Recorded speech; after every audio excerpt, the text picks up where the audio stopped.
ভীষণ পরিপাটি। আমরা আর্সেনিক অ্যালপকে যদি দেখি, আর্সেনিক অ্যালপ কিন্তু শুধু ড্রেসের দিক থেকে নয়, সে সমস্ত বিষয়েই পরিপাটি। সে চায় না তাকে কেউ স্পর্শ করুক, সে চায় না ময়লা আবর্জনা জায়গায় বসুক বা হাত দিয়ে স্পর্শ করুক, সে চায় না বিছানা ময়লা বিছানায় সে শুয়ে পড়ুক। সালফারের মতো সে নয়। সালফারটা কি করে, যতটুকু শোয়ার দরকার ফু মেরে দিলাম, অথবা যে শরীরে যে গেঞ্জিটা পরা ছিল, টি শার্টটা পরা ছিল সেটা খুলে, অথবা শার্ট পরা ছিল, অথবা উড়না ছিল, অথবা গামছা ছিল, সেটাতে দুটো ঝাড়ি দিয়ে দিল, দিয়ে ওখানে শুয়ে পড়লো সালফার। কিন্তু আর্সেনিক অ্যালবের রোগীগুলোকে দেখবেন খুব নিখুঁত ভাবে পরিষ্কার করছে। প্রয়োজনে বিছানাটাকে সমান করে নিচে লন্ডি করা মতো করে, কোনো ময়লা জীবাণু যেন না থাকতে পারে। কেন? সেখানে সতর্কতা, এনজাইটি, ফিউচার সিকিউরিটি, কোন বিষয় নিয়ে? তো স্বাস্থ্য নিয়ে। তো যাই হোক, আমরা প্লাটিনামে দেখেছিলাম পোশাক আদির দিকে খুব নজর রাখে। কেন? সে নিজেকে পরিপাটি করতে রাখতে চায়, সে নিজেকে আকর্ষিত রাখতে চায়, অন্যের দৃষ্টি আকর্ষণ করতে চায়। ল্যাকেসিসকেও দেখেছি, সে চাকচিক্যময় ড্রেস পরতে চায়। কিন্তু আমরা ক্যালকেরিয়া কার্পকে যদি দেখি, এই ক্যালকেরিয়া কার্প কিন্তু এরা নিখুঁত ভাবে ড্রেস আপের দিকে নজর রাখে, পোশাকের দিকে নজর রাখে। এরা ফসফরাসের মতো খুব বেশি মিশতে চায় না। এরা কিন্তু ব্যারাটা কার্বের মতো ওরা, অথবা এরা আর্সেনিক অ্যালবের মতো, এরাও কিন্তু একা থাকতে চায় বা নিজের মতো নিজের জায়গায় নিজের একটা পরিবেশে তিনি থাকতে চায়, যেখানে সে পরিপাটি থাকতে পারে। যদি এই ধরনের লক্ষণ আপনি কোনো মেডিসিনের মধ্যে খুঁজে পান, তাহলে সেখানে আপনি কি চিন্তা করতে পারেন? সেখানে ক্যালকেরিয়া কার্পকে চিন্তা করতে পারেন। তো যাই হোক, এই মানসিক লক্ষণ খুব বেশি বড় করছি, আমি বলে দিয়েছি শুরুতে। এই মানসিক লক্ষণ নিয়ে যদি আপনার কাছে কোনো রোগী আসে, তাহলে আপনি তাকে আপাত দৃষ্টিতে ক্যালকেরিয়া কার্পকে চিন্তা করতে পারেন। দেখুন, তাহলে আমি মানসিক সিমটমের মাঝে অনেক কথাগুলো বলে দিয়েছি যে আমরা কোথায় কোথায় ব্যবহার করতে পারি। তো দেখুন, আমরা যদি এখানে কথা বলি, তাহলে মেদপ্রবণ ব্যক্তি, রক্ত স্বল্পতা, দুর্বলতা, হ্যাঁ, আমরা যদি ডিসপেপসিয়া, অজীর্ণতা, আমরা যদি সবকিছুতে যে দেরিতে শেখে বাচ্চাদের ক্ষেত্রে যদি ব্যবহার করি, অস্থির বিকৃতিতে ব্যবহার করতে পারি, আমরা খুব সহজে ঠান্ডা লাগে সেখানে ব্যবহার করতে পারি, যক্ষা কাশিতে ব্যবহার করতে পারি, স্কিন ডিজিজের ক্ষেত্রে ব্যবহার করতে পারি, হ্যাঁ। এবং আমরা বিশেষ করে কিডনি স্টোনের ক্ষেত্রে, আমার কিডনি স্টোনের বেশ কয়েকটা রোগী আছে ক্যালকেরিয়া কার্পের, তাদের ক্ষেত্রে আমরা ব্যবহার করতে পারি। রিউমাটিজমের ক্ষেত্রে ব্যবহার করতে পারি, বিশেষ করে আমার জয়েন্ট সন্ধিতে যে রিউমাটিজম গুলো দেখা দেয়, আমরা মস্তিষ্কের অ্যাসাইটিসে জল সঞ্চয়ে ব্যবহার করতে পারি, আমরা পুরুষদের ধ্বজভঙ্গে ব্যবহার করতে পারি, মহিলাদের অনিয়মিত মাসিক স্রাব, লিউকোরিয়া, সেখানে ব্যবহার করতে পারি, বিভিন্ন টিউমার সাদৃশ্য ব্যবহার করতে পারি, বা চর্মরোগের ক্ষেত্রে ব্যবহার করতে পারি, অনেকগুলো জায়গায় ব্যবহার করতে পারি। তো যাই হোক, আমরা অবশ্যই এই লক্ষণগুলোর সাথে যদি এগুলো পেয়ে যাই, তাহলে সাদৃশ্য লক্ষণ এখানে ব্যবহার করতে পারি। তো যাই হোক, আজকে আমরা পরবর্তী যে আলোচনা আছে যে অন্যান্য লক্ষণ, আসলে আমার মাইন্ডটা ফুল সেট আপ নেই আজকের আলোচনায়, হ্যাঁ। তো আমরা যদি এই লক্ষণ খুঁজে পাই, তাহলে সেখানে আমরা কি ব্যবহার করব? সেখানে আমরা ক্যালকেরিয়া কার্পকে ব্যবহার করব। তো দেখুন, আমরা ক্যালকেরিয়া কার্পের মাইন্ডের কথা বলেছিলাম, মাইন্ডের মাঝে আবার ইনক্লুড করলাম কি? মাইন্ডের মাঝে ইনক্লুড করলাম কোথায় কোথায় ব্যবহৃত হয়। তো দেখুন, আমরা মাইন্ডের মধ্যে কিছু ফিয়ার বা ডিলুশন নিয়ে আমাদের কথা বলা উচিত ছিল, যেটা আমি স্কিপ করে চলে গেছি, ভুলে গেছি। তো আমরা যদি তার ভয়ের অধ্যায়ে যাই, তাহলে দেখুন আমাদের আর্সেনিক অ্যালব, ব্রায়োনিয়া, এদের একটা ভয় আছে, এদের একটা আশঙ্কা আছে, হ্যাঁ। এদের ভয়টা কোথায়? এরা সবসময় ভয় করে সামনে কিছু একটা ঘটবে, সামনে কিছু একটা ঘটবে। আমরা অ্যানাকার্ডিয়ামেও দেখেছি সামনে কিছু একটা ঘটবে, গ্রাফাইটিসেও দেখেছি কিছু একটা মানে বাজে কোনো কিছু ঘটবে। তাদের ফেয়ার অধ্যায়ে যদি যান, তাহলে দেখুন এরাও এক ধরনের ভয় তাদের মধ্যে কাজ করে। কি ভয়? দুর্ভাগ্যজনক কিছু ঘটবে তার সাথে। ক্যালকেরিয়া কার্প, যদি আপনি এই লক্ষণটা খুঁজে পান, তাহলে সেখানে আপনি কি চিন্তা করতে পারেন? ক্যালকেরিয়া কার্পকে। যদি আপনি দেখেন কোন রোগী বলে যে আমি আমার একটা মনের ভিতরে একটা ভয় কাজ করছে, সেটা কি? মানসিক বিভ্রান্তি, মনে হচ্ছে আমার চিন্তা শক্তি দিন দিন নষ্ট হয়ে যাচ্ছে, আমার উপলব্ধি জ্ঞান কমে যাচ্ছে, আমার ভয়টা হচ্ছে যে আমার সব বোঝার ক্ষমতা দিন দিন লোপ পাচ্ছে, যদি সেখানে যান, এটা অবশ্যই অনেক সময় ভ্রান্ত ধারণার মধ্যে আমরা ইনক্লুড করতে পারি। তাহলে সেখানে আমরা কি চিন্তা করতে পারি? সেখানে আমরা ক্যালকুলিয়া কার্ভকে চিন্তা করতে পারি। যদি রোগী বলে যে আমার এই ভয়গুলো বিশেষত্ব বিকালের দিকে বৃদ্ধি পায়, মডালিটিসে আপনি নিতে পারেন, বিকালের দিকে বৃদ্ধি পায় এবং সবসময় দুশ্চিন্তা কাজ করে আমার মধ্যে, তাহলে সেখানেও কিন্তু আপনি ক্যালকুলিয়া কার্ভকে চিন্তা করতে পারেন। এবং আমরা যদি দেখি তার একটা ভ্রান্ত ধারণা, সে বলে আমি চোখ বুঝলে সবকিছু দেখতে পাই, কিন্তু চোখ মেলে সেই জিনিসগুলো আর দেখতে পাই না। আমরা যদি লক্ষণটা তার মধ্যে খুঁজে পাই, তাহলে অবশ্যই আমরা সেখানে কি চিন্তা করতে পারি? সেখানে ক্যালকুলিয়া কার্ভকে চিন্তা করতে পারি। আমরা আরেকটা অদ্ভুত লক্ষণ নিতে পারি আজকের মেডিসিন, সেটা হলো যদি কোনো রোগী, শুরুতে আমি কয়েকটা কথা বলে দিছি, মূল কথাগুলো, যে কোনো ব্যক্তি যদি বলে আমি আমার যদি কোষ্ঠকাঠিন্য দেখা দেয়, তাহলে আমি সব বিষয়ে সুস্থ থাকি, আমার ভালো থাকি, বেটার ফিল করি, আমি সব বিষয়ে আমি সুস্থ থাকি বা ভালো থাকি, যদি লক্ষণটা আপনার মধ্যে দেখা দেয়, তাহলে সেখানে আপনি কি চিন্তা করতে পারেন? সেখানে ক্যালকুলিয়া কার্ভকে চিন্তা করতে পারেন যে আমি একটুখানি যদি কোষ্ঠকাঠিন্যও থাকে আমি ভালো থাকি, বা কোষ্ঠকাঠিন্য দেখা দিলে আমি ভালো থাকি। আর একটা লক্ষণ আপনি খুঁজে পাবেন, একটু মানসিক বিশৃঙ্খলা দেখা দিলে বা এনজাইটিতে ভুগলে, সেখানে প্রচুর পরিমাণে মাসিক স্রাব দেখা দেয়, যেটা আমরা টিউবারকুলিনাম এবং সালফারেও খুঁজে পাই। যদি লক্ষণটা খুঁজে পাই, তাহলে সেখানে আমরা কি চিন্তা করতে পারি? সেখানে আমরা ক্যালকুলিয়া কার্ভকে চিন্তা করতে পারি। তো যাই হোক, আমরা যদি অন্যান্য লক্ষণ দেখি, তাহলে দেখুন আমরা ক্যালকুলিয়া কার্ভকে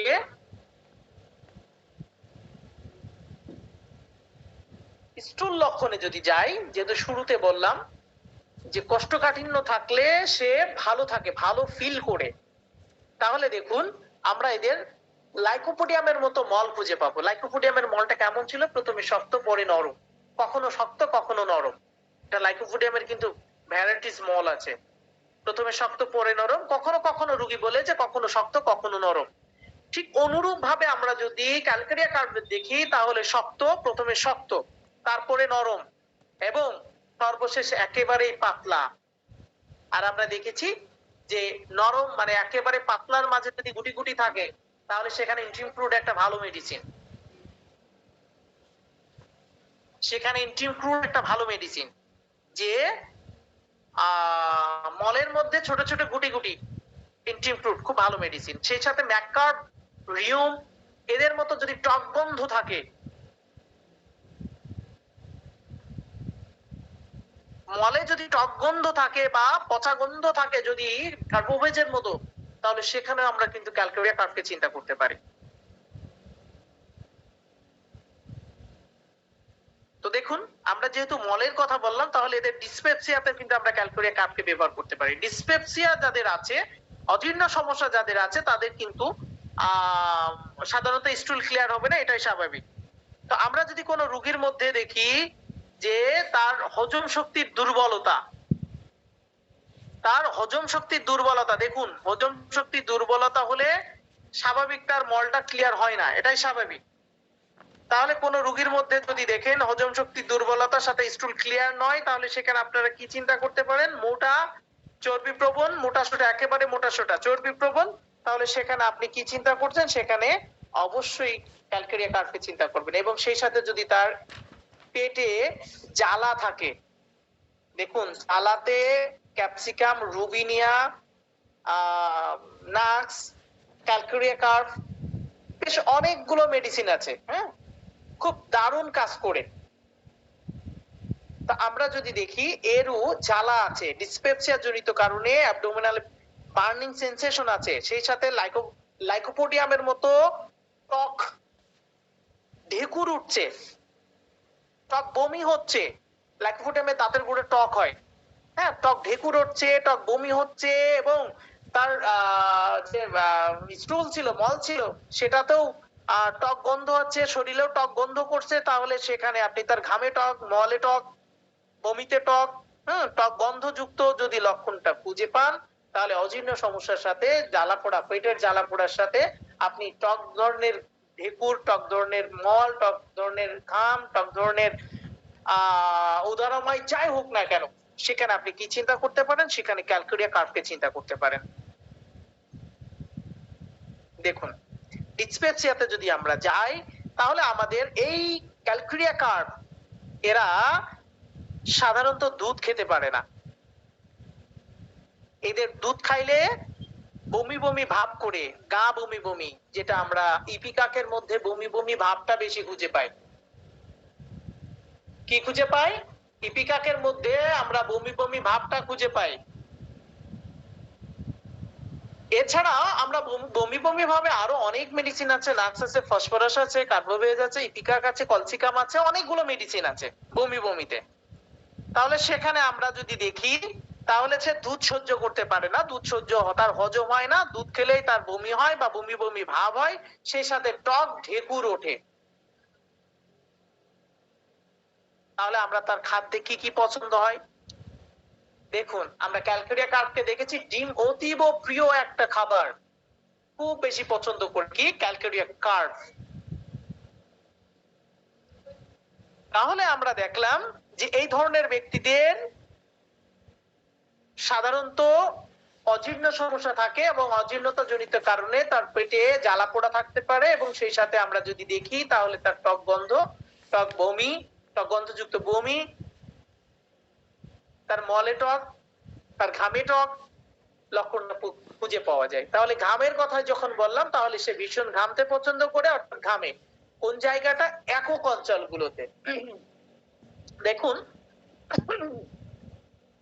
আমরা থুজাতে দেখেছি উন্মুক্ত জায়গায় ঘামে, এরাও একক অঞ্চলে ঘামে, যেমন মাথায় ঘামছে বা মুখে ঘামছে অথবা ঘাড়ে ঘামছে। বিশেষ করে তার পছন্দের জায়গাটা হলো ঘাড়, যে জায়গাটাতে আমরা বালিশে রেখে দিই। তাহলে কোনো রোগী যদি বলে যে আমার ঘাড়ের অঞ্চলটা ভিজে ঘামে, তাহলে সেখানে আমরা কি চিন্তা করতে পারি? সেখানে আমরা ক্যালকুরিয়া কার্ভকে চিন্তা করতে পারি। এবং সেই সাথে যদি রোগী বলে যে আমার শরীরটা ঠান্ডা অনুভূত হয়, সমস্ত শরীর ঠান্ডা বা শীতল অনুভূত হয়, তাহলে সেখানে আমরা ক্যালকুরিয়া কার্ভকে চিন্তা করতে পারি। যদি বলে যে আমি সামান্য কারণে ঠান্ডায় আক্রান্ত হয়, সামান্য কারণে, যেহেতু টিউবারকুলার ডায়াথিসিস আছে, সামান্য কারণে আমি ঠান্ডায় আক্রান্ত হয়, অল্পতে সর্দি লেগে যায়, তাহলে আমরা সেখানে ক্যালকুরিয়া কার্ভকে চিন্তা করতে পারি। যদি কস্টিকামের মতো বলে যে আমি দীর্ঘক্ষণ পানিতে ছিলাম, রাস্টক্সের মতো যদি বলে আমি দীর্ঘক্ষণ পানিতে দাঁড়িয়ে কাজ করেছিলাম, তারপরের থেকে আমার রোগ লক্ষণের প্রকাশ, তাহলে সেখানেও আমরা ক্যালকুরিয়া কার্ভকে চিন্তা করতে পারি। অর্থাৎ দীর্ঘক্ষণ পানিতে কাজ করার ফলে পরবর্তীতে রোগ লক্ষণ যদি প্রকাশ পায়, দীর্ঘক্ষণ ভিজে থাকার ফলে যদি তার রোগ লক্ষণ প্রকাশ পায়, আমরা ডাল কামড়াতেও দেখেছি, ভুলে যাচ্ছিলাম এই মুহূর্তে, ডাল কামড়াতেও দেখেছি স্যাঁতসেঁতে পরিবেশে বা বৃষ্টিতে ভিজে তার রোগ লক্ষণ প্রকাশ হয়, সেখানে আমরা ডাল কামড়াকেও চিন্তা করতে পারি। এছাড়াও যদি আপনি দেখেন, খুব সহজেই গলায় ব্যথায় আক্রান্ত হয়। দেখুন, ঠান্ডা সহজে লাগলে তার গলায় ব্যথা হোক, এটা স্বাভাবিক। গন্ডমালা ধাতু প্রধান ব্যক্তিগুলা, তাহলে খুব সহজে এই গ্ল্যান্ডগুলো আক্রান্ত হয়, তাহলে সেখানে আমরা দেখলাম যে খুব সহজে তার টনসিল গ্ল্যান্ডে পেইন হচ্ছে, সেখানে আমরা ক্যালকুরিয়া কার্ভকে চিন্তা করতে পারি। সেখানে বেলেডোনা আছে, ব্যারাটা কার্ভ আছে, ভাইটোলাক্টা আছে, হ্যাঁ, হিপারসালভ আছে, মাক্সল আছে, অনেকগুলো মেডিসিন আছে। সেখানে আমরা কি চিন্তা করতে পারি? ক্যালকুরিয়া কার্ভকে চিন্তা করতে পারি। যেহেতু তার ঠান্ডা লাগে কন্টিনিউ, একটু হলেই ঠান্ডা লাগে, তাহলে দেখুন আমরা যদি তার দিকে তাকাই, তাহলে সে দেখুন সে ঠান্ডা প্রদান, খুব সহজে ঠান্ডা লাগছে, এবং তার শ্লেষা ঠিক যেমনটা আমি স্পঞ্জিয়ার প্র্যাকটিক্যালে আমি বলেছিলাম যে স্পঞ্জিয়ার কালারের কফের কালার কিন্তু কখনো কখনো অ্যাশ কালারের হয়ে থাকে, অর্থাৎ ঠিক কেমন বলা যাবে, সাদার সাথে কিছুটা মিশ্রিত আছে।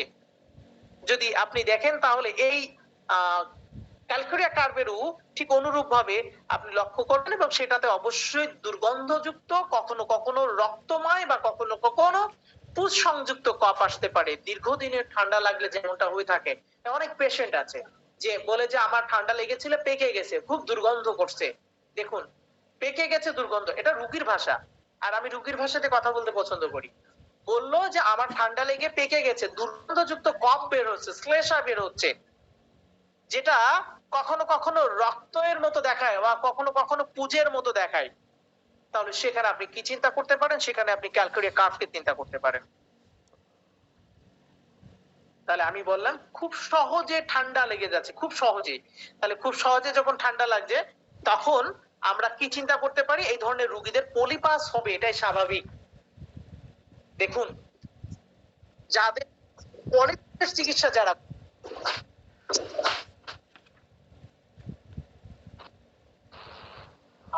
একজন একটু খেয়াল রাখুন, কষ্ট করে মিউট আনমিউট থেকে একটু খেয়াল রাখবেন। আচ্ছা, আলোচনা যদি খারাপ লাগে তাহলে জানাবেন। হ্যাঁ, এমনিতে আজকে আলোচনা করার পরে সত্যি 100% মন নেই, বাসায় সবাই অসুস্থ, সব মিলিয়ে মনটা খুব বেশি ভালো নেই। হ্যাঁ, যদি বাজে লাগে একটু নক করবেন, আমি শেষ করে দিব। হ্যাঁ, আচ্ছা যাই হোক, তাহলে আমরা যেখানে বললাম যে খুব ঠান্ডা লাগার প্রবণতা, দেখুন আমরা যারা অনেকেই পলিপাসের চিকিৎসা করি, পলিপাসের রোগী আসলে থুজা, ক্যালকুরিয়া কার্ভটা, আমরা আরো টিউবারকুলিনাম, আমরা অনেকগুলো মেডিসিন অ্যাপ্লাই করে থাকি, এই মুহূর্তে খুব বেশি মনে পড়ছে না। তাহলে দেখুন আপনি টনসিলটা, পলিপাসটা ঠান্ডা লাগার প্রবণতা যাদের আছে, তাদের পলিপাসের সমস্যাটা থাকবে, এটাই স্বাভাবিক। কারণ টিস্যুগুলো, সেলগুলো ঠান্ডা লাগার পরে কি হচ্ছে, সেটা ফুলে যাচ্ছে, যেটাকে আমরা পলিপাস বলে থাকছি। তাহলে কোন রোগীর যদি আপনি উত্তেজক কারণ বডি থেকে না সরাতে পারেন, সেই রোগীটা কখনো নিট আরোগ্য হবে না। সেটা মায়োজেমেটিক ট্রিটমেন্ট বলেন আর টোটালিটি অফ সিমটম কাউন্ট করে ট্রিটমেন্ট বলেন, যাই বলেন না কেন, দেখুন সেই ব্যক্তিরই ঘন ঘন, মানে সেই ব্যক্তির টনসিলের, যার টনসিল বা যার পলিপাসের সমস্যা আছে, এরা দেখবেন খুব বেশি ঘন ঘন ঠান্ডায় আক্রান্ত হয়, এবং এদের উত্তেজক কারণ ঠান্ডা লাগার যে প্রবণতা আছে, সেখানে আপনি যদি টিউবারকুলার ডায়াথিসিসকে চিন্তা করেন, সেখানে যদি তার সোডা মায়াজমকে চিন্তা করেন, সেখানে যদি তার উত্তেজক কারণ হিসেবে ফ্রিজের খাবারগুলো খাওয়ার প্রবণতা দেখেন, ঘাম বসে যাওয়ার প্রবণতা দেখেন, তাহলে কিন্তু আপনাকে অবশ্যই এই রোগীগুলো এই জায়গা থেকে সরাতে হবে। তাহলে রোগীটাকে আপনি নিট আরোগ্য দিতে পারবেন। জন্মগতভাবে কেউ রোগ নিয়ে আসেনি, উত্তেজক কারণ আজকে রোগের আপনার সংমিশ্রিত রূপ প্রকাশ করছে, যেটাকে আমরা আরোগ্য দিচ্ছি জীবনী শক্তিকে উজ্জীবিত করে। তো যাই হোক, আমরা তাহলে এই সর্দি লাগার প্রবণতা থাকলে আমরা দেখেছি তাদের কি হচ্ছে, পলিপাসের সমস্যা হচ্ছে, কখনো কখনো নাকের,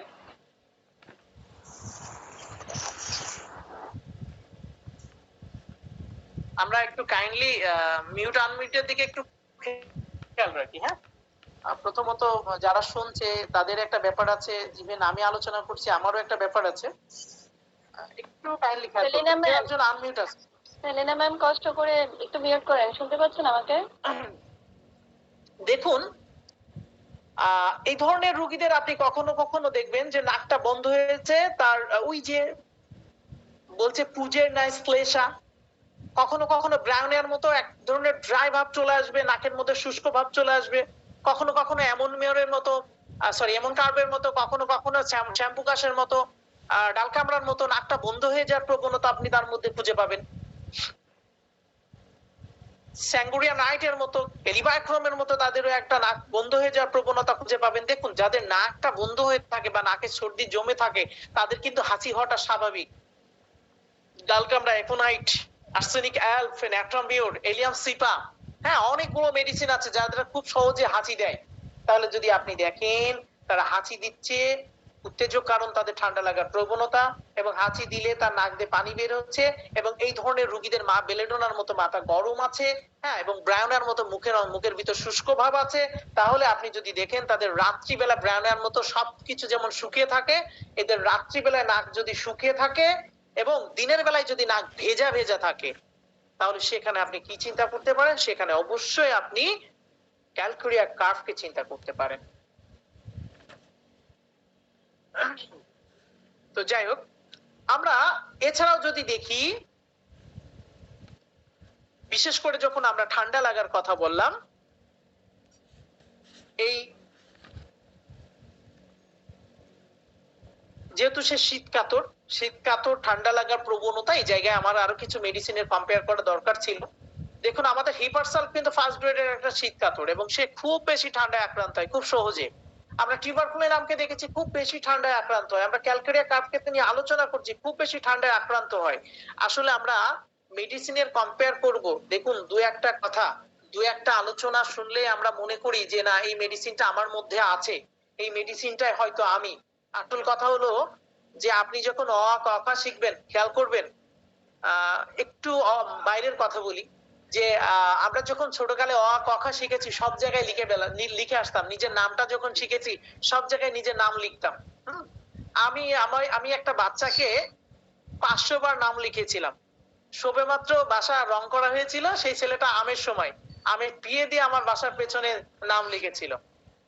সবেমাত্র শিখেছে। তা আমি অবশ্য মজা করে বলেন আর রাগ দিয়েই বলেন আমি ওকে বসিয়ে বললাম যে ৫০০ বার লিখবি, যতক্ষণ না তুই লিখবি ততক্ষণ তোকে এখানে বসিয়ে রাখবো।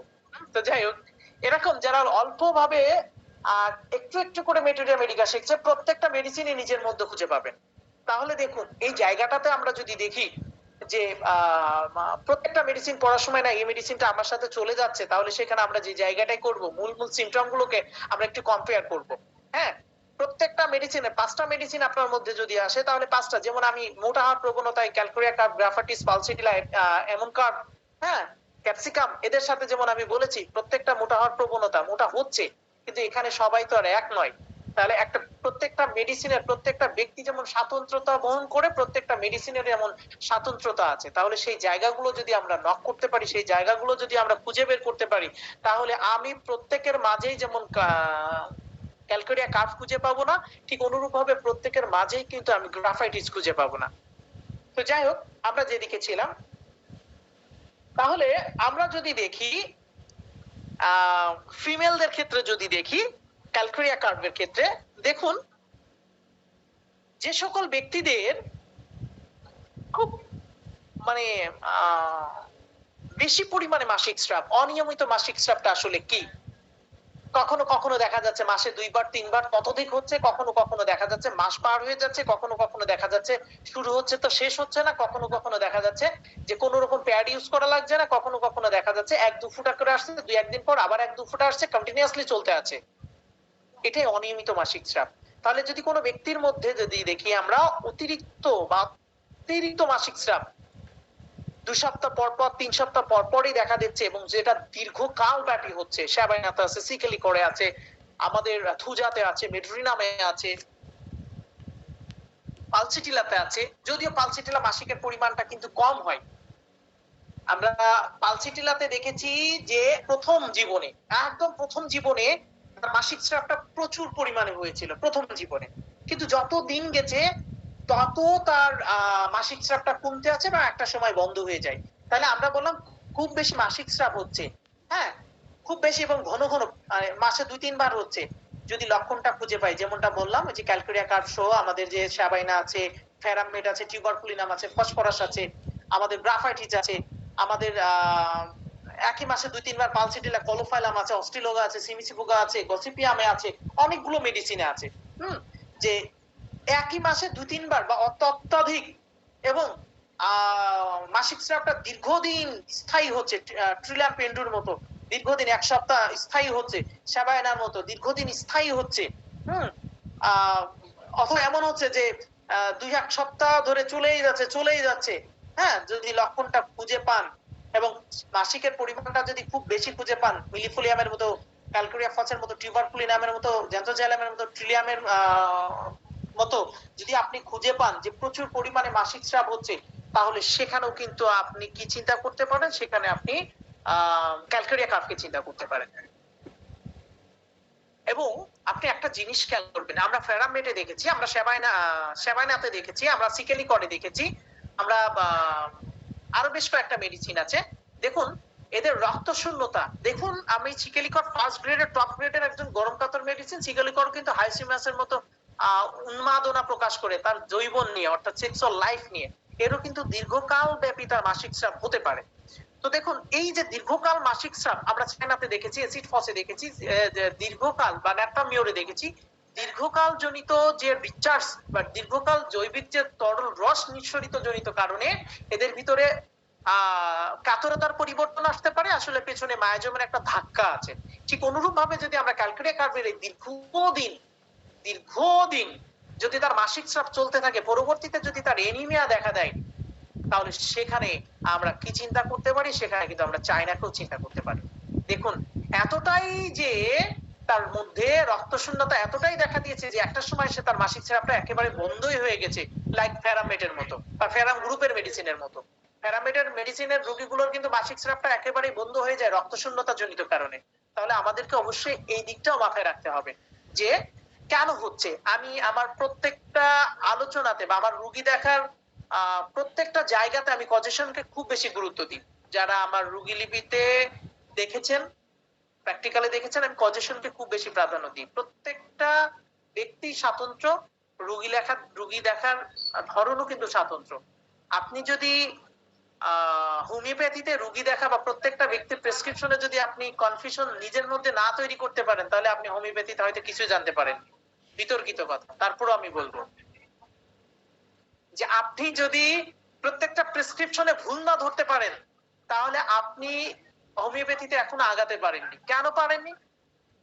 কারণটা হলো যেমন ব্যক্তি স্বাতন্ত্র, তার মেন্টালিটি স্বাতন্ত্র। কেউ একটা কজকে প্রাধান্য দিয়ে একটা মেডিসিন সিলেকশন করছে, কেউ একটা সিমটমকে প্রাধান্য দিচ্ছে, কেউ কেউ একটা একটা জায়গায় প্রাধান্য দিয়ে একটা মেডিসিন সিলেকশন করছে। এটা অন্যের কাছে সঠিক নাও হতে পারে।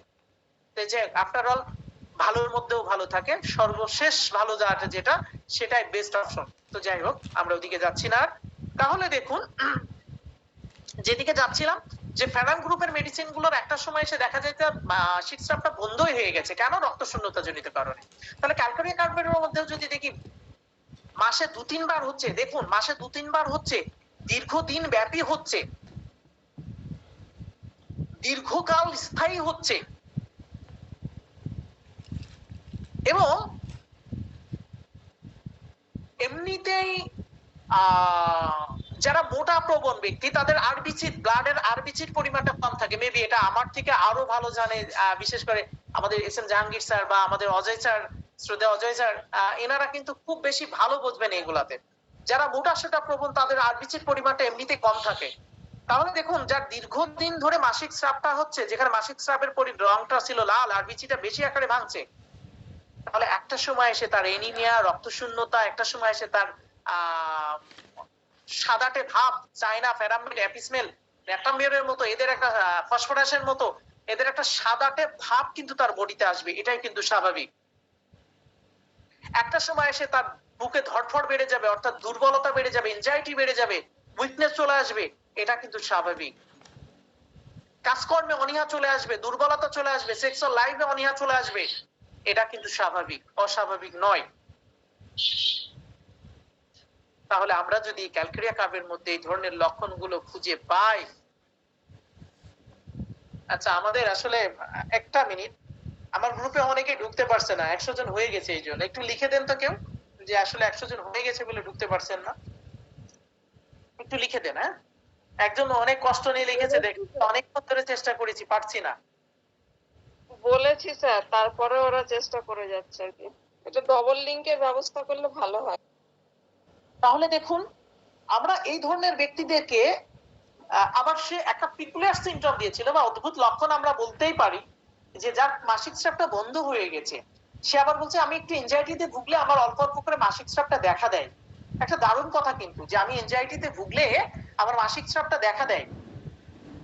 তাহলে সেখানে আমরা ক্যালকেরিয়া কার্ভকে চিন্তা করছি। এবং ঠিক যেমনটা আমরা রাস্টক্স, যাকে আমরা কস্টিকামের মতো রোগীদের দেখেছিলাম যে পানিতে দীর্ঘক্ষণ থাকলে, পানিতে কাজ করলে তাদের যে কোনো একটা অর্গান প্যারালাইজড হতে পারে বা সে রোগ লক্ষণে আক্রান্ত হতে পারে। ঠিক অনুরূপ ভাবে যদি কোনো রোগী বলে যে আমি দীর্ঘক্ষণ পানিতে কাজ করেছিলাম, আমার মাসিক স্রাবটা বন্ধ হয়ে গেছে, সেখানে আপনি ক্যালকেরিয়া কার্ভকেও চিন্তা করতে পারেন। কারণ দেখুন, একটু খেয়াল করুন, এই যে কিছুদিন পর আসবে গ্রাম অঞ্চলে পাটের সিজন, পুরুষের পাশাপাশি অনেক মহিলারা আছে যারা কাজ করতে পছন্দ করে, মাছ ধরতে পছন্দ করে, দীর্ঘক্ষণ পানিতে কাপড় পরিষ্কার করতে পছন্দ করে। আমি আমার ছোটকালে দেখেছি, আমাদের বাসার যে পুকুরটা আছে প্রায় 1.5 বিঘার উপরে জলাকারী আছে, আমি দেখেছি চারিধার দিয়ে সবাই কাপড় পরিষ্কার করতো। দীর্ঘক্ষণ পানিতে থাকার ফলে তার মাসিক স্রাবটা বন্ধ হয়ে যেতে পারে। তাহলে সেখানে আপনি কি চিন্তা করতে পারেন? সেখানে আপনি ক্যালকেরিয়া কার্ভকে চিন্তা করতে পারেন। এবং আমরা কোনিয়ামে দেখেছি যে মাসিক স্রাবের আগেই তার স্তনে ব্রেস্টে পেইন হতো, ঠিক অনুরূপ ভাবে যদি দেখেন মাসিক স্রাবের আগেই তার স্তনটা ফুলে গেছে, স্ফীতি ভাব দেখা দিয়েছে এবং সেই সাথে ব্যথা। আর একটা মজার বিষয় হলো সংযুক্ত তার যৌনিদ্বারে যদি ঘাম হয় একক জায়গায়, আমি শুরুতে বলেছিলাম একক জায়গায়, কেউ একজন বলে দেন, একজন খালি আছে আমার গ্রুপে, যদি কেউ বলে যে একক জায়গায় আমার শুধুমাত্র যৌনিতে ঘাম হয়, তাহলে সেখানে আমরা কি চিন্তা করতে পারি, সেখানে আমরা কিন্তু ক্যালকুলিয়া কার্ভকে চিন্তা করতে পারি। এবং সেই সাথে যদি দেখেন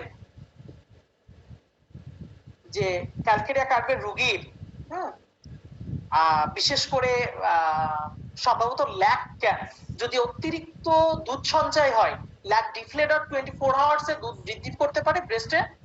আর যদি দেখেন খুব বেশি হয়ে যাচ্ছে ল্যাক ক্যানে দুধটা শুকিয়ে আনতে পারে। ঠিক অনুরূপ ভাবে আমরা যদি দেখি যে যদি টোটালিটি অফ সিম্পটম আপনারা নিবেন, টোটালিটি অফ সিম্পটম আপনারা নিবেন, কিন্তু তারপরে দুই একটা কথা এক কথায় বলাটা উচিত, এটাকে কেউ বিতর্কিত করবেন না। তাহলে আমরা যেটা বললাম যে ক্যালকুলিয়া কার্ভে অনেক সময় দেখবেন এদের স্তনে প্রচুর পরিমাণে দুধের সঞ্চয় হয়, যেটা কোনিয়ামে বা বোরাক্সে আমরা খুঁজে পাই।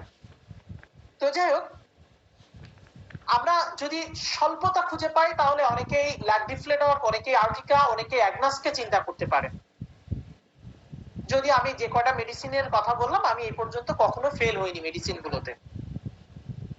আর এই সাধারণত এই ধরনের রোগীগুলো একটা সময় প্রচুর একুইট কেস দেখতাম, এখন মোটামুটি ক্রনিক কেস দেখি। আর এই কেসগুলো আমি বেশি দেখেছি এই কারণে যে আমার দেড় শতাধিক প্লাস আমার ইনফার্টিলিটি সাকসেস কেস আছে, অধিকাংশই তারা কমন একটা সিম্পটম নিয়ে আসে। তার মধ্যে আমার এখানে আমার অনেকগুলো পেশেন্টের উপরে মানে প্রয়োগ করে দেখাচ্ছে ল্যাক ডিফ্লেটর 24 ঘন্টার মধ্যে ব্রেস্টের দুধ আনতে সাহায্য করে। তো আমরা সেখানে যদি অত্যাধিক পরিমাণে দেখি তাহলে সেখানে আমরা ক্যালকুলিয়া কার্ভকে চিন্তা করতে পারি। সেখানে যদি স্ফীতি ফোলাভাব দেখি তাহলে সেখানে ক্যালকুলিয়া কার্ভকে চিন্তা করতে পারি। যদি স্ফীতিজনিত পেইন দেখতে পাই তাহলে সেখানে আমরা ক্যালকুলিয়া কার্ভকে চিন্তা করতে পারি। সেই সাথে আমি বলেছিলাম ফিমেলদের ক্ষেত্রে লিউকোরিয়া এবং বন্ধ্যাত্ব। দেখুন, আমি বন্ধ্যাত্বের একটা গল্প আমি আপনাদেরকে বলবো আজকে। বন্ধ্যাত্বের একটা গল্প অবশ্যই আপনাদেরকে বলবো, আমার ক্যালকুলিয়া কার্ভের স্মরণীয় গল্প এটা। এটা মানে আমি জীবনে কখনো ভুলবো না, বা আমি অনেকবার এই গল্পটা বলেছি বন্ধ্যাত্ব ক্ষেত্রে ক্যালকুলিয়া কার্ভের যে লক্ষণটা আমি বলবো। তো যাক, লিকোরিয়ানের কথা বলি। আমরা যদি দেখি যে কোনো ফিমেল পেশেন্টের লিকোরিয়া আছে, আমি যেহেতু ঠান্ডা প্রধান ধাতু, এরা গন্ডমালা ধাতু, হ্যাঁ, যে গন্ডমালা ধাতুগ্রস্ত ব্যক্তি অর্থাৎ খুব সহজে গ্ল্যান্ড আক্রান্ত হয়। যদি কোনো ফিমেল পেশেন্টদের দেখেন খুব সহজে গ্ল্যান্ড আক্রান্ত হয় এবং খুব সহজে ঠান্ডা লাগে, শ্লেষা প্রধান ধাতু, খুব সহজে ঠান্ডা লাগার প্রবণতা, এই ব্যক্তিদের যদি লিউকোরিয়া দেখা দেয় তাহলে সেখানে ক্যালকুলিয়া কার্ভ ভালো কাজ করে। তবে ক্যালকুলিয়া কার্ভ হলো এদের লিউকোরিয়াটাও ঠিক মাসিক স্রাবটা যেমন অত্যাধিক প্রচুর পরিমাণে, ঠিক অনুরূপ ভাবে এদের লিউকোরিয়াটা অত্যাধিক প্রচুর পরিমাণে এবং সেই সাথে সাদা, কার মতো? একদম সাদা। এবং দেখবেন এই লিউকোরিয়া যদি খুব বেশি হয় তাদের সাধারণত একটা ইনফেকশন হয়, ফাঙ্গাল যে ইনফেকশন গুলো হয়, ইচিং থাকে, যৌনিদ্বারে ইচিং থাকতে পারে এবং সেই সাথে বার্নিং, জ্বালা পোড়া থাকতে পারে।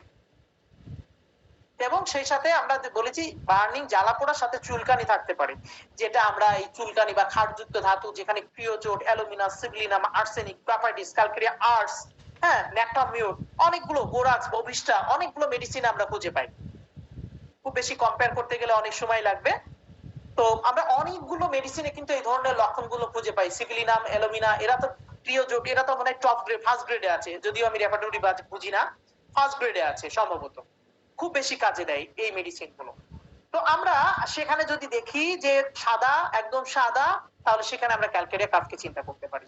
যদি আমরা অনিয়মিত মাসিক স্রাব এবং এই টোটাল যে লক্ষণগুলো এই পর্যন্ত আলোচনা করলাম সেই সাথে যদি লিকোরিয়া দেখতে পাই, যদি টোটালিটি অফ সিম্পটম ক্যালকুলিয়া কার্ভের হয়, যদি সে ইনফার্টিলিটি পেশেন্ট হয় তাকে ক্যালকুলিয়া কার্ভ দিবেন। এবার আমি যে গল্পটা বলতে চাইছি সেটা হলো ক্যালকুলিয়া কার্ভ বারবার দেয়া নিষিদ্ধ। ক্যালকুলিয়া কার্ভটা বারবার দেয়া নিষিদ্ধ, এটা হয়তো অনেকেই জানেন, আবার অনেকে হয়তো জানেন না। তো আমি এখানে অনেকেই আছে আমার খুবই যে বললাম খুব কাছের, তারা আমার কেসগুলো দীর্ঘ ৩-৪ বছর ধরে দেখেছে। ১.৫ শতাধিক প্লাস আছে ইনফার্টিলিটি কেস। ফেইলারও আছে, আনফেইলার্ড যে নেই তাও কিন্তু নয়। এমন ঠিক শতাধিকের উপরে ব্যর্থতাও আমার মধ্যে আছে। তা আমি আমার নিজের একটা পেশেন্টকে ক্যালকুরিয়া কার্ড দিয়েছিলাম একাধিকবার, শুরুতে চেম্বার জীবনের শুরুতে একাধিকবার দিয়েছিলাম, এবং একটা সময় এসে দেখলাম যে তার খুব বেশি সমস্যা হচ্ছে, মাসিকে হচ্ছে সমস্যা, মানে কোনোভাবে তার বাচ্চা কনসেপ্টের কোনো সম্ভাবনাই নেই। আমার খুব নিকট আত্মীয়, নিকট একজন ব্যক্তি। তো যাই হোক, একটা পর্যায়ে তার মধ্যে অনেকগুলো মেডিসিনের ঘাটাঘাটি, মেডিসিন সৃষ্ট রোগ আরোগ্য দুরূহ ব্যাপার, স্বয়ং মহাত্মা হ্যানিম্যান সাহেবই বলে গেছেন। আমি হয়তো তাকে মেডিসিন সৃষ্ট রোগী বানিয়ে ফেলেছিলাম ক্যালকুরিয়া কার্ড দিয়ে। পরে অনেকগুলো মেডিসিন তার মধ্যে অ্যাপ্লাই করা লেগেছে। ইভেন শেষ মুহূর্তে আল্লাহর অশেষ রহমতে তার টুইন বেবি কনসেপ্ট করে, টুইন বেবি। তবে আল্লাহর রহমত বলেন আর মানসিক পরীক্ষা বলেন, টুইন বেবির মধ্যে ছেলেটা হয় 2 কেজি 200 গ্রাম, মেয়েটা হয় 1 কেজি 600 গ্রাম। মেয়েটা টিকে আছে, ছেলেটা মারা গেছে। এবং এটা আমার নিজের, যে বললাম না, আপন ব্লাড, অর্থাৎ আমার ব্লাড নাই, আমার মামি শাশুড়ি। তো যাই হোক, আমি ক্যালকুরিয়া কার্ভের একটা নেগেটিভ সাইড যেমন বললাম, ক্যালকুরিয়া কার্ভের অসংখ্য পজিটিভ দিকও আছে আমার কাছে, যে বাচ্চা কনসেপ্ট করেছে। তাহলে আমরা কেন কোন দিকে নজর দিলাম? ফ্যাটি ফ্যাটের দিক থেকে, চর্বি প্রবণতার দিক থেকে, তারপর অনিয়মিত মাসিক স্রাবের দিক থেকে, খাদ্যযুক্ত লিকুরিয়ার দিক থেকে আমরা নজর দিলাম। আমরা ওই যে উল্লেখ করেছি যে লাবণী ম্যাম এসএমএস দিচ্ছে, আমরা উল্লেখ করেছি যে বোরাক্সে সম্ভবত আছে যে অতিরিক্ত উগ্র লিকুরিয়ার জন্য আমরা কখনো কখনো বন্ধাত্ম খুঁজে পাই। তাহলে সেখানে আমরা কি চিন্তা করি? আমরা সেখানে বোরাক্সকে কথা চিন্তা করি। ঠিক অনুরূপ ভাবে আমরা যদি এই রোগীদের মধ্যে এই ধরনের লক্ষণ খুঁজে পাই, তাহলে সেখানে আমরা ক্যালকুরিয়া কার্ভকে চিন্তা করতে পারি। আমাদের সঞ্চালক স্যার, আমি কটা পর্যন্ত আলোচনা করব, মানে পরবর্তী ক্লাস আছে কিনা? আমরা যদি দেখি, দেখুন, আমরা ইনসানিটিতে ব্যবহার করতে পারি, ইনসানিটিতে আমরা ব্যবহার করতে পারি, মানসিক উন্মাদনায়। আমরা মানসিক উন্মাদনায় যে মেডিসিন গুলো আছে তার মধ্যেও কিন্তু আমাদের ক্যালকুরিয়া কার্ভ আছে। তো আমরা যদি দেখি কোন রোগী ভ্রান্ত ধারণা, কি ধরনের ভ্রান্ত ধারণা? যে আমার সাথে কেউ একজন আছে, যে আমি যেখানে যাই সে সব জায়গাতেই যায়। যদি ভ্রান্ত ধারণা থাকে যে আমি যেখানে যাই সে সব জায়গাতেই যায়,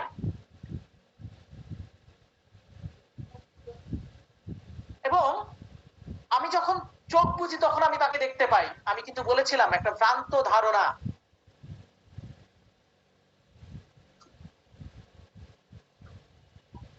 যে আমি চোখ বুঝলে যাকে দেখতে পাই, চোখ মেললে তাকে দেখতে পাই না। ঠিক এই যে উন্মাদনা, আসলে উন্মাদনাটা কি? মানসিক বিশৃঙ্খলা, সুস্থ মানুষের সুস্থ স্বাভাবিক লাইফস্টাইলের বিপরীতে যে অস্বাভাবিক মস্তিষ্কের ক্রিয়া দেখা দেয়, যেটাকে আমরা মানসিক বিশৃঙ্খলা বলে থাকি, সেটাই তো আমাদের উন্মাদনা বা ইনসানিটি পেশেন্ট বলে থাকি। ঠিক এই যে ব্যক্তিটা বলছে যে আমি চোখ বুঝলে আমি একজনকে দেখতে পাচ্ছি যে আমার সাথে সাথে সবসময় আসছে, কিন্তু আমি চোখ মেললে তাকে দেখতে পাচ্ছি না, এবং আমি চোখ বুঝলে ঠিক বেলেডোনার মতো ভয়ঙ্কর ভয়ঙ্কর কোনো কিছু দেখতে পাচ্ছি, যেটা চোখ মেললে দেখতে পাচ্ছি না। ঠিক অনুরূপ ভাবে যদি কোনো ব্যক্তির মধ্যে এই ইনসানিটি, উন্মাদনা যদি খুঁজে পাই, এবং এই ব্যক্তিটা যদি পাগল হওয়ার উপক্রম হয়, পাগল হওয়ার মানে পাগল হয়ে যাচ্ছি, এবং সে ফিল করছে, ওই যে আমি বলেছিলাম যে কি যেন বলে যাচ্ছি, বলেছিলাম হলো যে আমার বোধ শক্তি, বিশ্লেষণ শক্তি, আমার বিচক্ষণতা কমে যাচ্ছে, বিচক্ষণতা কমে যাচ্ছে। ইনসানিটি অর্থাৎ মানসিক বিশৃঙ্খলা, স্বাভাবিকের, আমি কথা বলছি এটা স্বাভাবিক, আমি যখন স্বাভাবিক আচরণ করব, স্বাভাবিকভাবে কথা বলবো, বিপরীত যখন চলে যাবে তখন সেটা মানসিক রোগ, যেটাকে আমরা ইনস্যানিটি, উন্মাদনা হিসেবে চিহ্নিত করে থাকি। যদি কোনো রোগী বলে যে আমি চোখ বুঝলে আমি যাকে দেখতে পাচ্ছি, আমি ভাবছি আমার পাশে পাশে কেউ আছে, মাইন্ড অফ দ্য যদি আমরা যাই, আমার পাশে পাশে কেউ আছে কিন্তু আমি চোখ মেললে তাকে দেখতে পাচ্ছি না, অথবা চোখ বুঝলে আমি ভয়ানক জিনিস দেখতে পাচ্ছি যেগুলো চোখ মেললে দেখতে পাচ্ছি না। সেই সাথে আমি আরেকটা কথা বলেছিলাম শুরুতে মাইন্ড সিমটমে, যে আমার ক্রমাগত আমার ভিতরে একটা ভয় কাজ করছে, ফেয়ার অধ্যায় বলেছিলাম আমার মধ্যে একটা ভয় কাজ করছে। কি ভয়টা কি ছিল? যে আমার বোঝার ক্ষমতা, আমার বিশ্লেষণ ক্ষমতা, আমার অনুধাবন ক্ষমতা দিন দিন কমতে থাকছে। দ্যাটস মিন আমি পাগল হয়ে যাচ্ছি। যদি কোনো ব্যক্তি এই ধরনের আমি পাগল হয়ে যাচ্ছি বা আমাকে অন্যকে ভাবছে যে আমি পাগল হয়ে যাচ্ছি, সামনের মানুষটা আমাকে নিয়ে ভাবছে আমি পাগল হয়ে যাচ্ছি, যেমনটা আমরা বেড়াটা কাটতে দেখেছি যে বাসায় কোনো অতিথি আসলে সে লুকাতে চায়, কেন তার দিকে তাকালে হাসলে বেড়াটাকার ভাবে সে আমাকে দেখে অপমান করছে বা অপমান সুযোগ কোনো কিছু ভাবছে বা আমাকে নিয়ে খারাপ মন্তব্য করছে, তাই সে সেখান থেকে পলাতে চায়। কোথায়? খাটের নিচে, খাটের পেছনে, হ্যাঁ, কোন একটা আড়াল, নিজেকে হাইড করতে চায়, হাইডিং টেন্ডেন্সি তার মধ্যে দেখা যায় বেড়াটা কাটবে। ঠিক অনুরূপ ভাবে যদি এরও মধ্যে থাকে সামনের মানুষটা আমাকে পাগল ভাবছে, এটা স্বাভাবিক ব্রেনের কথা নয়, তাহলে সেখানে আমরা ক্যালকুলিয়া কার্ভকে চিন্তা করতে পারি। যদিও আমি ইনস্যানিটির, আমি এর আগে একটা ক্লাস নিয়েছি সম্ভবত এই গ্রুপে, ইনস্যানিটির মেনিয়ার ম্যানিক প্রোগ্রেসিভ অর সাইকোসিস অধ্যায়গুলোতে ওখানে কিন্তু খুব দারুণ ভাবে আলোচনা করা থাকে যে এই ধরনের রোগীগুলো যা ভাবে তা বিশ্বাস করে, এই ধরনের রোগীগুলো যা ভাবে তা বিশ্বাস করে। শুধু বিশ্বাসটা এমন, যেমনটা আমরা বহুতল বিল্ডিং করতে গেলে ভিত্তিটা যেমনটা খুব মজবুত করি, এদের ধারণা, এদের বিশ্বাসটা ঠিক অনুরূপ ভাবে শক্তপোক্ত হয়। তাহলে কোন রোগীর মধ্যে যদি এই ধরনের মেন্টালিটি এবং সেইটাকে চিন্তা করে যদি নিজেকে সতর্ক করতে চাই, তাহলে সেখানে আমরা কি চিন্তা করতে পারি? সেখানে আমরা ক্যালকুলিয়া কার্ভকে চিন্তা করতে পারি। অনেক আলোচনা করেছি, সম্ভবত আমাদের 10:30টায় একটা ক্লাস রয়েছে, আমরা আরো কখন আলোচনা করে শেষ করে দেব ইনশাআল্লাহ। এবার আসি আমরা স্টোন জনিত, দেখুন ইউরোনারি অর্গান, ইউরোনারি অর্গানের উপরে যদি আমরা দেখি তাহলে ক্যালকুলিয়া কার্ভের একটা দারুণ জায়গা আছে। আমার 2-3 বছর আগে একটা রোগী আছে, ক্যালকুলিয়া কার্ভের স্টোন ছিল, সে দীর্ঘ অনেকগুলো জায়গা থেকে মেডিসিন খেয়েছে, তবে সে হোমিওপ্যাথি খুব দারুণ বিশ্বাস করে। আমি তাকে ক্যালকুলিয়া কার্ভ দিয়েছিলাম, উভয় স্টোন ছিল, উভয় কিডনিতে স্টোন ছিল, ক্যালকুলিয়া কার্ভে তাকে বের করতে পেরেছিল। তো যাই হোক, আমরা যদি দেখি যে গলস্টোন, আসলে আমি এখানে তর্ক করতে রাজি নই গলস্টোনটা আদৌ ভালো হয় কিনা। হয়তো তাকে উপশম দিতে পারেন, পেইন গুলো রিলিফ করতে পারেন, কিন্তু তাকে আরোগ্য করতে পেরেছেন, এটা খুব দুরূহ ব্যাপার। Exceptional is not example. তুই একজন হতেই পারে, সবাই নয়, সবাই তো আর রবীন্দ্রনাথ ঠাকুর হতে পারে না। তো যাই হোক, তাহলে আমরা যদি দেখি যে কোনো ব্যক্তির কিডনি স্টোন আছে, কিডনি স্টোন জনিত সমস্যার কারণে ইউরিনটা ক্লিয়ার হচ্ছে না, সেই সাথে তার প্রস্রাব নালীতে জ্বালা করছে, বারবারিস ভালগারিস, আশাপেরিলা, ক্যান্থারিস, হ্যাঁ, এপিসমেল, অনেকগুলো মেডিসিন আছে, জ্বালা। যদি দেখেন কিডনি স্টোন জনিত কারণে তার প্রস্রাব ক্লিয়ার হচ্ছে না, প্রস্রাব বাধা বাধা হচ্ছে, প্রস্রাবে জ্বালা আছে, এবং দেখুন তাদের আরেকটা রোগ হয়, যদি প্রস্রাব লাইনে বাধাপ্রাপ্ত হয়ে প্রস্রাবটা যদি কিডনিতে ব্যাক যায়, তাহলে কিডনিতে জল সঞ্চয় হয়, তাহলে কিডনিতে পানি সঞ্চয়, জল সঞ্চয় হয়েছে বলে আপনাকে ভয় পেতে হবে না। কেন হয় এটা? কিডনি মানে ইউরিনারি অর্গানে কোথাও বাধাপ্রাপ্ত হলে, সেটা স্টোন হতে পারে, ইনফ্লেমেশন হতে পারে, সিস্ট হতে পারে, যে কোনো আঘাতজনিত কারণে হতে পারে, যে কোনো কারণে বাধাপ্রাপ্ত, দীর্ঘদিনের বাধাপ্রাপ্ত হলে তার কিডনিতে ইউরিনটা ব্যাক যে কিডনিতে জল সঞ্চয় হতে পারে। আপনি ওদিকে নজর না দিয়ে, আমি যেটা একটু আগে বলেছিলাম, কারণকে নজর দেন, তাহলে তার যে কারণে এটা হচ্ছে সেটাকে নজর দেন, দিলে কি হচ্ছে, আপনি রোগীটাকে নিট আরোগ্য করতে পারছেন। পাথরটা যদি রিমুভ করতে পারেন তাহলে সেখানে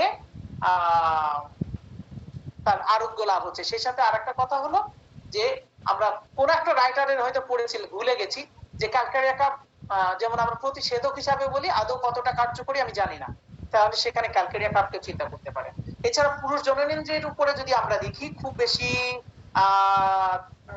চিন্তা চেতনা আছে, সে ডিজায়ার আছে, কিন্তু সে সক্ষমতা নয় আমরা কিছুদিন আগে তো ক্লাসে নিয়েছিলাম, তাহলে সেখানে আমরা ক্যালকুরিয়া কাপকে চিন্তা করতে পারি। এছাড়াও জ্বরের ক্ষেত্রে যে কোনো গ্ল্যান্ড আক্রান্ত হলে ব্যবহার করতে পারি, অ্যাবসেসের ক্ষেত্রে ব্যবহার করতে পারি। ক্লাসটা শেষ করে দিচ্ছি। অ্যাবসেসের ক্ষেত্রে ব্যবহার করতে পারি, অনেকগুলো ক্ষেত্রে আছে আমরা ক্যালকুরিয়া কাপকে চিন্তা করতে পারি। তো যাই হোক, ক্যালকুরিয়া কাপের যেহেতু 30-এ সম্ভবত ক্লাস আছে, 10টা 24 বাজে, উপস্থিত